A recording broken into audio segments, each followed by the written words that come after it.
to rehearse where we've been so far, the book gives this impression that scientists do things like come up with theories. And that's really not true. Just because a scientist makes a theory, that doesn't mean it's scientifically at all. You've all heard, you're just like your grandmother. You're just like your father. That's a theory. Clearly, you are not exactly your father or your grandmother. But what the person is telling you is I have a theory about how you're going to behave. And you can challenge that. You can say that theory is wrong in several respects. Or you can say, yeah, I kind of sort of am. It will not surprise you to learn that eccentricity runs in my family. And theories are, of necessity, oversimplifications. So the theory isn't going to give an explanation of everything about your behavior. The heat of the day, whether you're not feeling well today, whether you've been kind of stressed out over the first week of classes, all of those things are little transient things, but nonetheless, we can have theories about how you learn. And they're creative. In the process of theory generation, I urge you to steal everything, steal analogies. So I talked a little bit, just kind of rehearse. Trees growing on a mountaintop do not have the luxury of dropping their leaves and making leaves the next time. They hold on to them. That's why evergreens are evergreen, because the growing season is short. Gotta hold on to that. And they have teeny tiny little leaves, because if there's a lot of snow and you have a great big leaf, that's going to weigh down the tree, you're going to fall over. They're adapted. Well, in much the same way, there are different kinds of learners. And I can use the models that people use to study different kinds of plants, use those numbers. I can come up with a new way of explaining how you might be learning in the past. This brings up an interesting point, that if you ask almost all of the people in my department, is a theory a statement of the most likely explanation of a phenomenon, they will say, yeah. And that's not true. The most useful theory is actually a radically different idea. An unlikely explanation of the phenomenon, because that new way of thinking about it helps us to generate new hypotheses. It is a productive, it is a fertile research plan. What's a fertile, what's an infertile research plan? Sometimes you'll hear discussions, especially in the state of Missouri, about divine creation and how special creation happened at some point. Well, that's not a fertile research plan, because we can't say, look underneath the microscope and show me exactly which of these chromosomes were created and which of these evolved. Show me exactly a testable hypothesis that I can make, that if it's true will refute creation theory. And for that reason, even though there is an evidence base for that, it's an infertile research project. So you are, when you do science, presenting evidence to a skeptical court. You're supposed to design your theory with a skeptic in mind, somebody who doesn't believe you. And you need to think about those possible counter arguments. Sometimes you can deal with those counter arguments. Sometimes you have to say, oh, they kind of have a point. When you write your scientific article up, when you read something, you should look for those but maybes. And even if you analyze your data, you have to think about what went wrong. What are your confounds? Confound is some other variable that's actually at work that is producing the effect that you observe. So, for example, in the state of Missouri, the number of jackasses is negatively correlated with the number of professors. Is there a causal relationship going on there? Well, no. It's just that our rural areas, which have use of use of burden, are less likely to contain institutions of higher education. There can be other problems with the data, and I'll have more to talk about it. That when we do our little t-test or we do our regression line, maybe there's something about the data that we're overlooking and making a conclusion that we should not actually do. So the other time I talked about the fact that intuition and guesswork has its place, but in the theory generation stage and not in the evaluation, is this true? So the book makes several good points on this point. Namely, experience has no comparison group. If I take fish oil every morning and I think that that's making me feel better, I don't really know whether I'm just feeling better generally because I get to come and talk to you every day, or whether there's some benefit of that supplement. Experience is necessarily confounded. If I have a theory about what's going on, that's just my little life, and I'm not systematically varying parts of that to come to a problem, a solution to this. Research is, for these two prior reasons, better than experience, because we're systematically trying to look at what's going on. Research is also probabilistic. So last time, you remember when I was interviewing with the media about things, I would get people calling in and say, I don't care when my Friday morning class is, you're not going to stop me from drinking Thursday night. And that's true. I'm only interested in the probabilistic result. It's the campus-wide effect. Say in real morning class. So when we say experience has no comparison group, we need to think about what is this compared to? We need to think about this comparison group and what makes a good comparison group, and why we might be even more than one comparison group. Talk about when we get into the Brad Bushman study.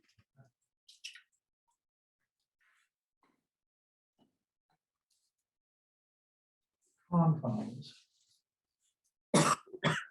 also known as a third variable explanation for association. So in the case of professors and jackasses, the confound is the urbanization may be present in the county.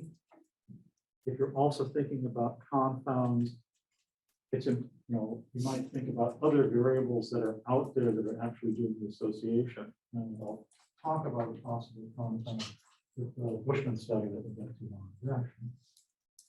So when you're doing a study, you need to think about what those confounds are. In my study, for example, the stuff I do in alcohol, the confound is people do not come to the zoo without any exposure to alcohol. People do not come to the zoo without any previous sexual experience. Therefore, it's perhaps a little naive to think that I'm going to identify particular at-risk for these behaviors, because it could be that people are just continuing the behaviors that they've already been doing.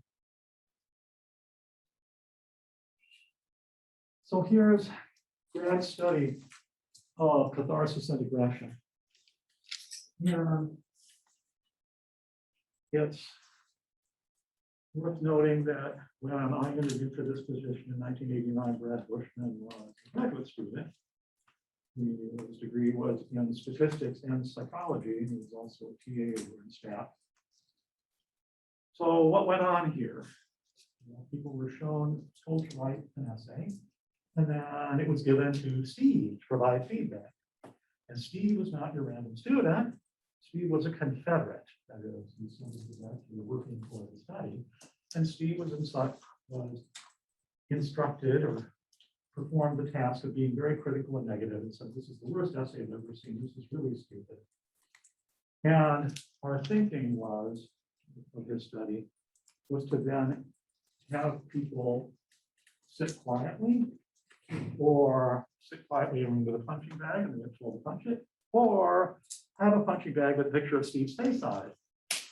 Okay? And rather unsurprisingly, the people who were sitting quietly did not show much. Oh, sorry. And then the final dependent variable is how much of a loud, obnoxious noise are you willing to Steve? And the people who were sitting quietly did not, gave a lot less than average of a noise to Steve. The people who were present with the punching bag were kind of in the middle, and those with Steve's faces were really ready and willing to give him a really loud noise. So what are we doing here, and what types of confounds are we trying to accommodate here? So why is it a good idea to have yes, one experiment they could have done is just to have people then decide whether they give C the noise. Well, we can't really compare that to anything. But the thing I'd like to talk a little bit about is, why do we need this? You're sitting in a room with a punching bag condition. Just yell it out, everyone will be happy. To see if the punching bag is making them punch. I don't know. To see if like the punching bag is causing the aggression. There's a punching bag in the room, and therefore it was not necessarily Steve being aggressive to you, but it was just the presence of this thing. And to some extent, you say, well, just having something around that cues a little bit of aggression might be worthwhile. But having Steve's face on it really.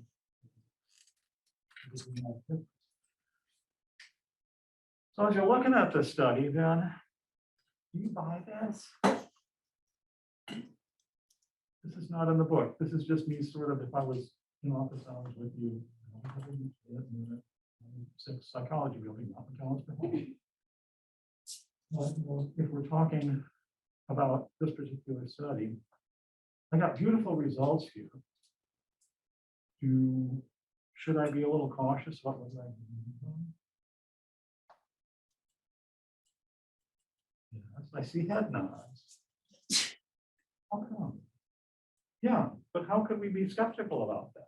People have different things going on in their lives and have different personalities. Think back, when you were all in the first year at the zoo, and some of you maybe took intro psych, some of you already did it in high school. But when you did experiments, you were a lot happier then. You were a lot more wanting to give people the things they saw. You were in this experiment and you saw Steve's face in the punching bag. You think your decision to punch or not to punch is entirely due to your aggression? No. What's going on? You might just think it's like funny or something. Like it's like not entirely aggression. I think it's like this. Like the face on a punching bag would be pretty. Well, and to fill it out some more, suppose you were doing this experiment and the research assistant who's there keeping the notes is an attractive person in whatever conventionally attractive way you seem to think about it. Would you be punching that just because of your aggression? No. You might be giving the people the results that you think they want. And for that reason, this might not be the best condition. It might not be believable. Sometimes just saying, hey, this is a study, you're in the study group, produces a dramatic effect. For example, when we're doing studies of depression, and we give people a placebo, we tend to think, oh, well, I'm getting up every day and I'm taking this pill for depression. It must be doing something. I guess I'm feeling a little better today. Or in, not far from Cornell Hall in the business school, there's something called the Rosenberg effect. You tell people, here's our new experimental program to improve morale in the business, and you are lucky people have been selected. All of a sudden, people start to go, oh, yeah, really, maybe I do like my coworkers and so forth. But that's not because the new intervention is effective. It's because, oh my gosh, somebody actually cared about us and they're actually trying to do something to improve the business here. So, as you think about it, that skeptical, you kind of much in the same way as your parents might say you're just like your grandmother, you need to also construct a little story as to why the situation might not be as good as you think. It's worth noting, you can Google Brad Bushman and the word replication and see that he's had some trouble in violence research, particularly in making the claim that in video games, if the controller is shaped like a gun, people are more likely to be violent. Now, that study did not replicate. As a matter of fact, the woman who he worked with had to retract her dissertation into another dissertation because there were several problems with the design. Research is probabilistic, so I hope I kind of hammered that home, that our results have a certain amount of error. If I turn around and I do exactly the same study the next week, I'm going to get slightly different answers. It's going to bounce around a little bit. And sometimes maybe it bounces over into statistical significance, and sometimes it bounces over into not being significant. There are exceptions to our rules. And it's important to understand that and making my conclusion on a group of people, or maybe a group of observations that I have in just one person. But it's also important to say, are my results due to the inclusion of maybe a small number of very exceptional people, or even a single person?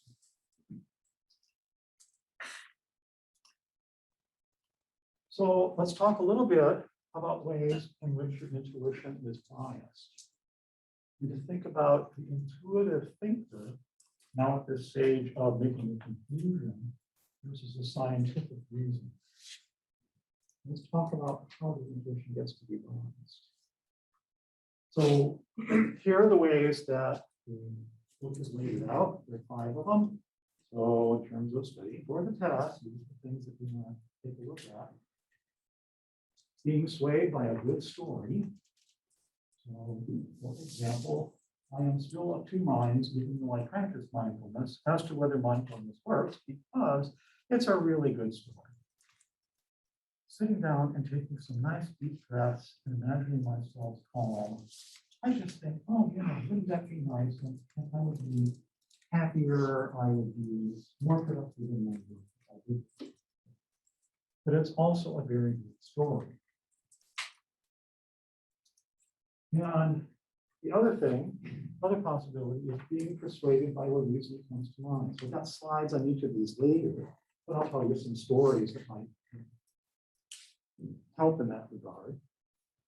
In a little town where I grew up, part of my life in Germany, population 35,000, you can go down and they have beautiful bakeries, and they have these Windbeutels. They're like a cream roll filled with whipped cream.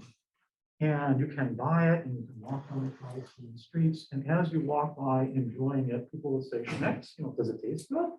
And they'll smile at you. Or if you're out walking in the woods, and you pass someone, you say hello. You came here and you say hi to people on the street, but they don't say hi back. And people of color, they really don't say hi back. I thought, well, this is America. I guess Americans just aren't very friendly people. Strange thing happened though. I recruited a friend from Penn State. He was Black, he's a jazz musician for the psychology department. And we walked down the street together, and all of a sudden, Black people said hi to us, and they said hi to me. The rules are different when I was with Black person. They're very friendly. I now have a new information of Black people as being a lot more friendly. I wish, and I've also noticed as I get older, people are saying hi back to me. I don't know if they feel sorry for me or not. There's something, so one of these days, one of you is going to do a research project, and you can steal this idea. It's called the default face. It's kind of the face you wear when nothing is going on in your head, and you just kind of show it to the world. Unfortunately, my default face is I just lost my best friend, which is why fundamentalist creatures will cross 4 lanes of traffic to hand me a track, because I look like the type of people who are crazy. But there are other people up in the academy whose default face is to kind of stare up into the upper corners of the room and look inspired. And I kind of think maybe they got some of their career by having that, particularly thoughtful face. But, it readily comes to mind that we make projections about people that are really not necessarily true. They are simply intuitions. And so when we're making conclusions about, say, a culture or a person, think about the fact that you're just looking at what you have here. You have to actually talk to people and get to know them in order to make a conclusion. Not to complain, but Germans really have a rough time with it because every bad guy in every movie, Die Hard, whatever, they're all bad people, and they're unemotional, and they don't laugh, so forth and so on. So when you start, Arnold Schwarzenegger talked about this when he came to California, and you start, you have an accent, people treat you funny. It's because they're persuaded by what usually comes to mind. So think about what you can't see. There may be underlying dynamics here going on. Particularly, this is a useful thing to keep in mind if you're an educator. If you're planning on working with, say, dementia, or you're planning on working with kids, there's behaviors going on there, yes, and they may be trauma behaviors, but you don't necessarily think about, now therefore I'm going to put this child on ADHD medication, or now therefore I'm going to put this old person on antipsychotics. You need a full workup to think about what is going on here. So in the case of, when I was at Penn State doing my postdoc, some of those old people, yeah, clearly behavior problems, but they resolved once we started giving them vitamins, because as you get older, the intestine doesn't take up vitamin B12. So you put people now on B12 injections and vitamin D and vitamin E. And a lot of these really bad behaviors resolved over the course of a few months once they were given out the food. Or to think about other things you don't see when you're talking about kids. What kind of a home environment is this child having? If the child comes in and they're sleeping, or if the child comes in and they're irritable and angry, have they not eaten? Do they have a home situation? Are they being bullied? And there's no magical thing that happens that the heavens open up and they tell you these things. That's the kind of the stuff of television programs. It's up to you to think about all the different ways that behavior could be happening in order to understand this system of child.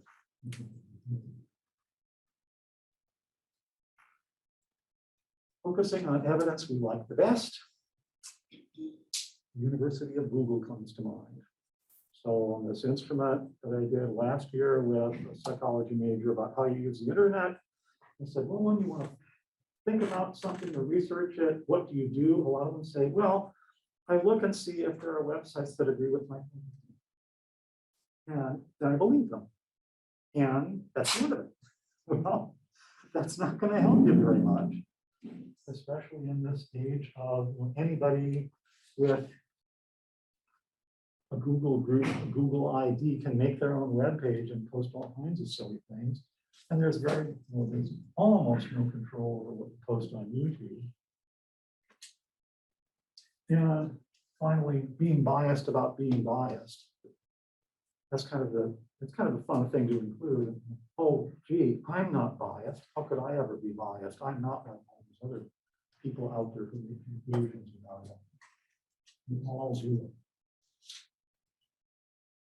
So I talked about being swayed by a good story.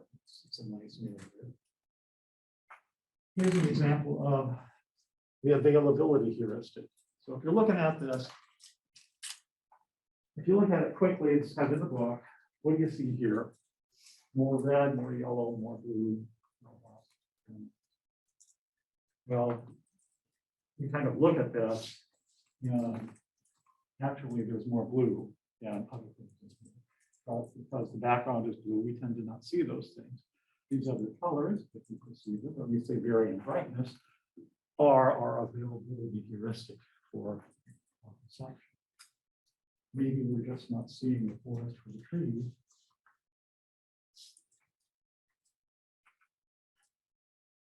we might fail to think about what we cannot see, the present bias. That is, this is happening right now, therefore it must be what's going on.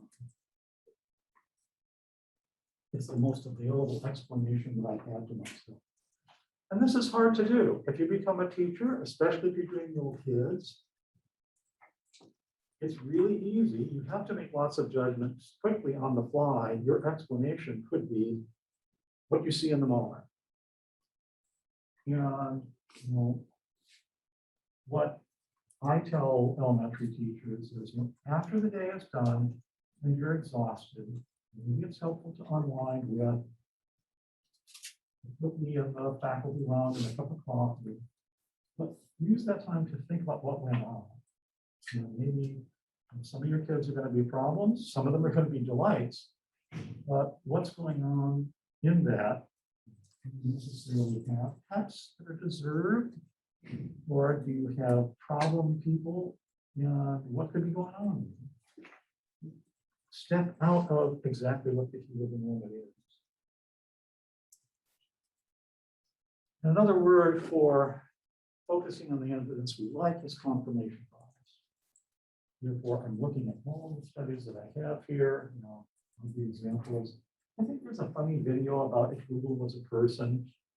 There's this guy sitting behind the counter, and the woman comes up and says, "Studies on climate change." He said, "Okay, here's all the ones that there's climate change. And here's one sheet of paper that says no." And the woman says, "I knew it," and grabs the one that says there's no climate change and walks off that. That's confirmation. Being biased about being biased. So the book talks about studies of airline travelers.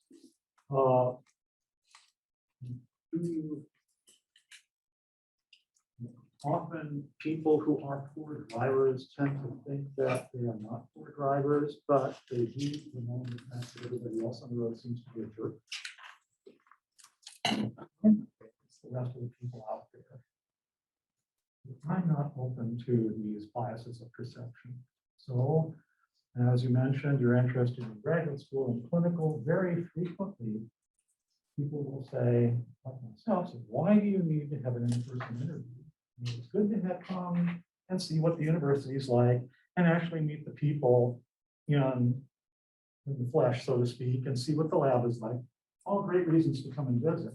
But the other reason that sometimes people will say is, well, especially in clinical, we want to be sure that we don't admit someone who's crazy. And the interview over the weekend gives us an idea of making some assessment of psychopathology. No, it doesn't. I mean, you don't know anything about someone's mental health state on an interview. I mean, dress nicely and trying to act professional. That's a huge blind spot.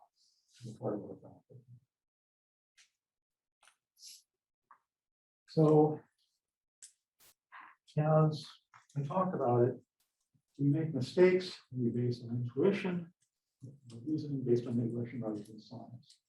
And again, to stress it, that's at the stage of making your conclusions. Your intuition does not put this step in. And researchers make comparison groups in order to look at the data. Sometimes our comparison groups are easily made. So for a Bushman study, I can assign people to different conditions.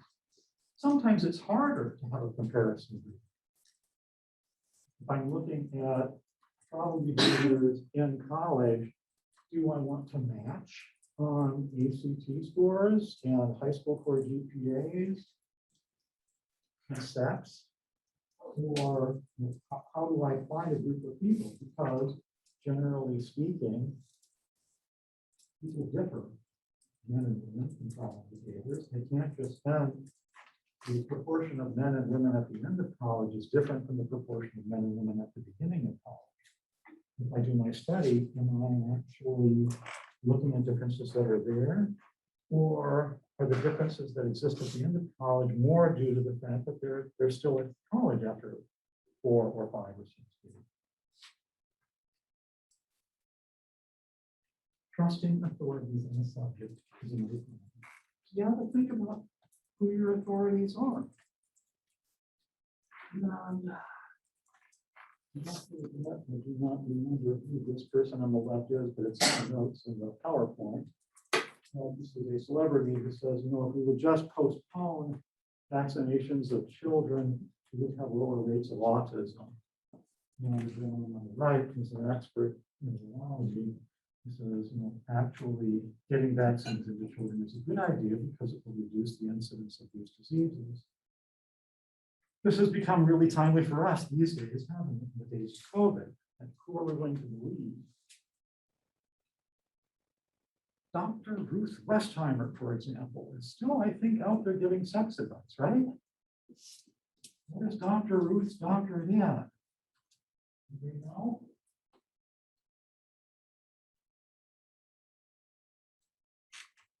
The PhD in English. But no, she has a media platform. When we're looking at colleges and universities, some of our colleges and universities have an intellectual bias. Some of them less so. Some of them are more tolerant of diversity, some of them less so. Sometimes our government agencies are influenced by political considerations. The recent experience of the Trump administration with the Department of Natural Resources is one example. All of a sudden, you're not allowed to say things about climate science on your website. All of those things have to be scrubbed under orders of the executive. Does this then mean that we should therefore doubt climate science? Think about how our issues are filtered. There exist filters in the research publication process as well. Novel ideas are very hard to get published.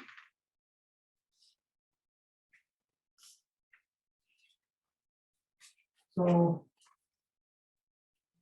you know, what they're trying to do so far is to make the case that common sense may not be the best way to reason about psychological issues. And this is a reaction to the fact that the average person on the street doesn't really think of psychology as a science. Very frequently, go home, ask your folks, ask your extended family, you know, I'm studying psychology. I'm sure you've heard, as I have, one of two reactions. One is psychology never told me anything I didn't know all about. And the other one is, you're studying psychology, oh my God, you're analyzing my mind, I'm not going to talk to you. Because you're in some weird voodoo man. So, you know, what I'm hoping, the book kind of goes through this, oh, but science is too, you know, we make our theories and we're empirical. But, you know, I try to interject that idea that actually there's a lot. And put that theory to tests, and at the end of the day, the theory that lives is the one that's least damaged. That doesn't mean you're not going to change it in the future. It's going to be changed. We will never know. We will develop ever more refined theories, better and better theories. Those will flower and bloom and in turn be destroyed, and new theories will sprout up and grow. The aspect, the value of research is still, you know, a lot better than making stuff up and proceeding along on blind faith.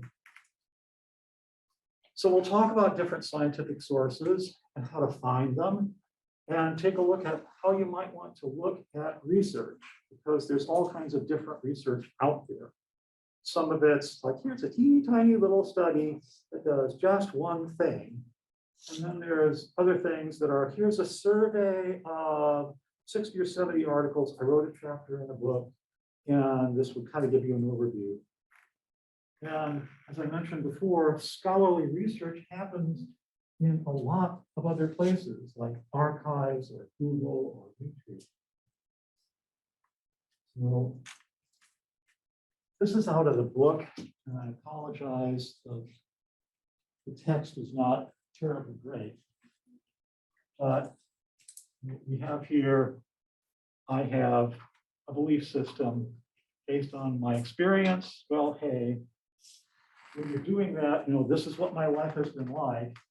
You don't have a comparison group, and you do have confounds in your experience. So maybe that's not the best way of thinking about things. If I look at authority, maybe this is something that I really should believe because it's this person's area of research. I'm not ever going to know as much about neurology as Anthony Fauci. Maybe an authority is using that platform just to talk about their personal experiences.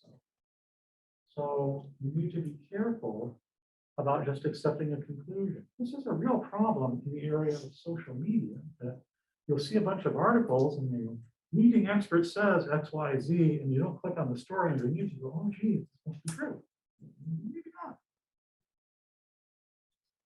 And that person, just like the rest of us, could just be telling you what they think is going on and doing so without a whole bunch of that.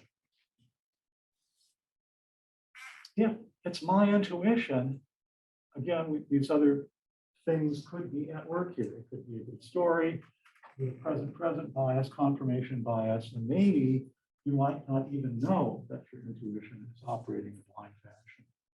But when we're looking at research, there are scientific sources by psychologists, for psychologists, and those have three parts. There's journal articles, and there's little teeny tiny things that we're talking about.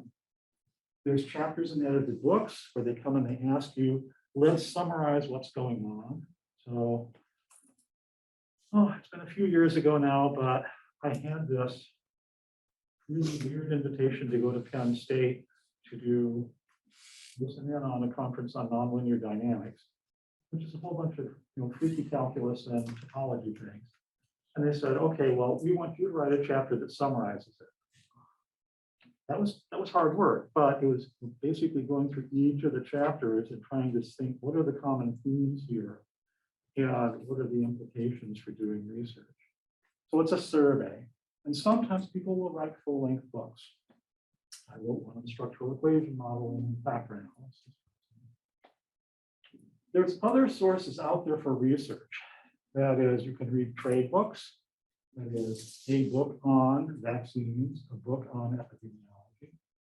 There's magazines out there, Digest, Columbia Daily Tribune, those types of things. And those are summaries. They are meant to be translational to the community, to the politics as a whole, to society, to justify the work being done. And there's all kinds of, she talks about Wikipedia, archives, YouTube videos. There's just all kinds of things you can bump up next to on the internet that will also be sources of science. Sometimes they're great things, sometimes they're not. So here's our first part, journal articles. So there are empirical journal articles and review journal.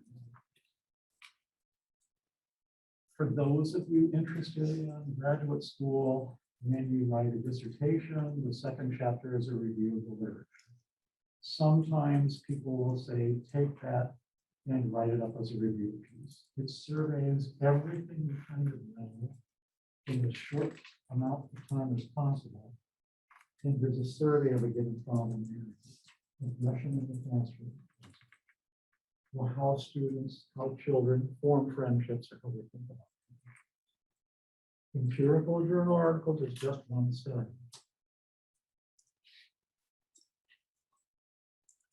Chapters in edited books are different than review articles because usually chapters in edited books don't have the pages.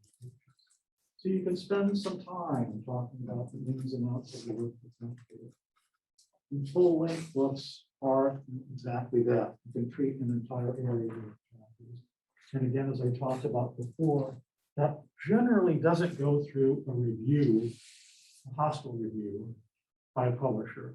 Generally, the reviewer is asked to provide supportive comments that would improve the book. Very rarely do they say, don't publish the book, whatever you do. Now,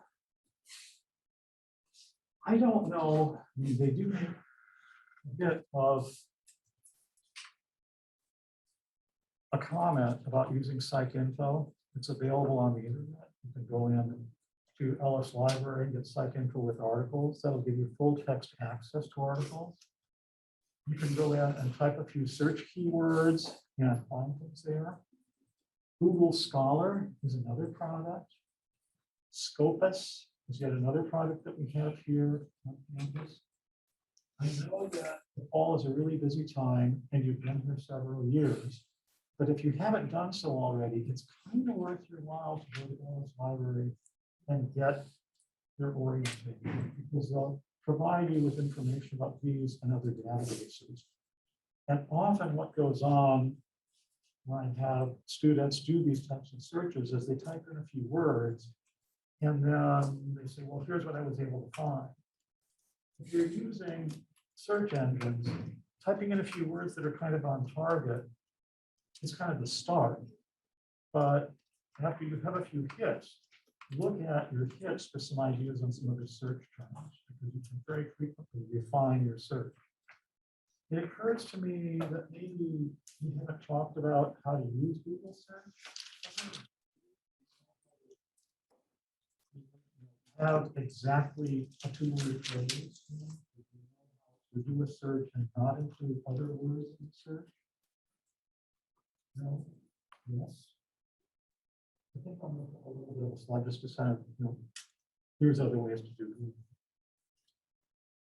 I have to record this, so we're going to put a pin in it here, and we'll continue on the next.